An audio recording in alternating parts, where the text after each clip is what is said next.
Sahabat anak-anak, bertemu kembali dengan Ibu Istri Indartanti. Pelajaran sekolah sahabat kita berjudul Memainkan Permainan Menunggu.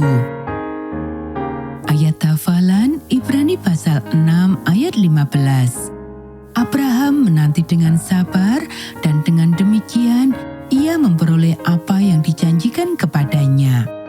Poin penting pelajaran kita, mengikuti rencana Allah membantu kita menghindari konflik. Menunggu, ini adalah hal yang sulit untuk dilakukan. Menunggu Natal, menunggu hingga hari ulang tahunmu, menunggu sampai sekolah berakhir, menunggu sampai kamu bisa mengemudi. Bersabarlah, kata orang tuamu. Itu karena orang tua tahu bahwa hasil dari ketidaksabaran biasanya adalah bencana.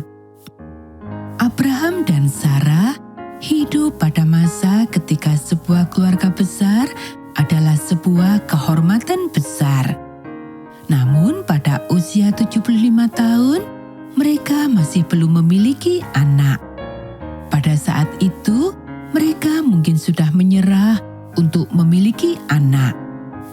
Kemudian Tuhan berbicara kepada Abraham dan mengatakan bahwa dia akan menjadi bapa dari suatu bangsa yang besar.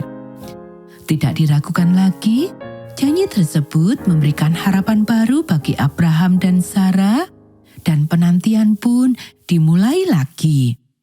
Namun, bahkan beberapa tahun setelah janji itu, tidak ada anak yang lahir. Engkau tidak memberikan kepadaku keturunan, kata Abraham akhirnya kepada Tuhan, sehingga seorang hambaku nanti menjadi ahli warisku.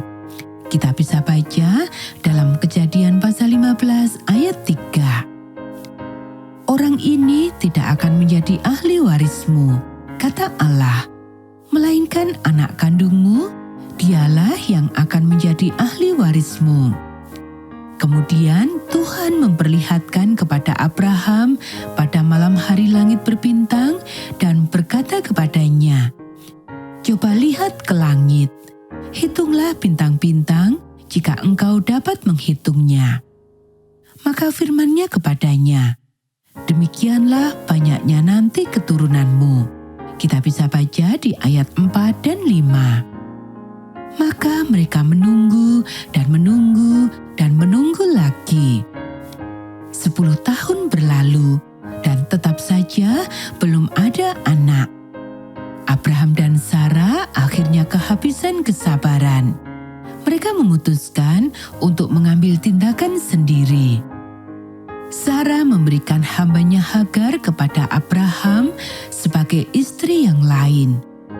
Tetapi mengabaikan rencana Tuhan akan membawa konsekuensi yang sangat buruk. Meskipun ia hidup di antara orang-orang kafir yang tidak berpikir untuk menikahi banyak istri, sampai saat itu Abraham belum mengadopsi kebiasaan mereka. Namun Abraham tidak bertanya kepada Tuhan ketika memutuskan untuk mengambil Hagar sebagai istri yang lain. Ia putus asa. Ia sudah kehabisan kesabaran. Jadi dia mengambil Hagar sebagai istri keduanya, dan benar saja tidak lama kemudian Hagar hamil. Abraham mungkin mengira hal itu akan menyelesaikan masalahnya, tetapi dia salah. Mengabaikan rencana Allah bagi keluarganya adalah bencana. Dalam waktu singkat, istri pertama dan istri kedua tidak akur lagi. Hagar sedang mengandung anak yang tidak mungkin dimiliki Sarah, dan ia mungkin mengingatkan Sarah tentang hal itu setiap kali ada kesempatan. Sarah berlari kepada Abraham. "Penghinaan yang kuderita ini adalah tanggung jawabmu," ratapnya. "Akulah yang memberikan hambaku ke pangkuanmu, tetapi baru saja ia tahu bahwa ia mengandung, ia memandang rendah akan aku. Hambamu itu di bawah kekuasaanmu. Perbuatlah kepadanya apa yang kau pandang baik. Kita bisa baca dalam Kejadian pasal 16 ayat 5 dan 6. Sarah tentu saja marah, cemburu, bahkan kejam. Dia menganiaya Hagar dan Hagar melarikan diri ke padang gurun. Di padang gurun, di dekat sebuah mata air, seorang malaikat menemukan Hagar sendirian. Kembalilah kepada nyonyamu, katanya, dan biarlah engkau tunduk di bawah kekuasaannya. Engkau sedang mengandung dan akan melahirkan seorang anak laki-laki. Kamu akan menamainya Ismail, sebab Tuhan telah mendengar tentang kesengsaraanmu. Kita bisa baca di ayat 9 dan 11. Maka Hagar kembali dan Ismail lahir. Akhirnya Abraham memiliki seorang anak, seorang putra yang ia kasihi, dan segala sesuatu tampak tenang. Namun, sama seperti atap yang diperbaiki secara tergesa-gesa akan membuat semuanya menjadi kering untuk sementara waktu, masalah keluarga Abraham masih jauh dari selesai. Baru beberapa tahun kemudian, ketika Ishak lahir dari Sarah, Abraham menyadari betapa besar kesalahan yang telah ia lakukan. Konflik antara kedua istrinya dan anak-anak mereka menjadi tak tertahankan dan mencabik-cabik keluarganya. Seandainya saja Abraham mempercayai Allah, jika saja ia menunggu ketika dia memenuhi janjinya pada waktunya, Abraham dapat menyelamatkan dirinya dari kesedihan.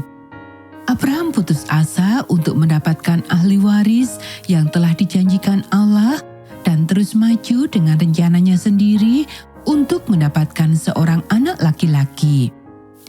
Baru setelah ia menjadi tua, ia akhirnya belajar bahwa ia dapat mempercayakan segala sesuatu dalam hidupnya kepada Allah, terutama yang paling berharga baginya, keluarganya.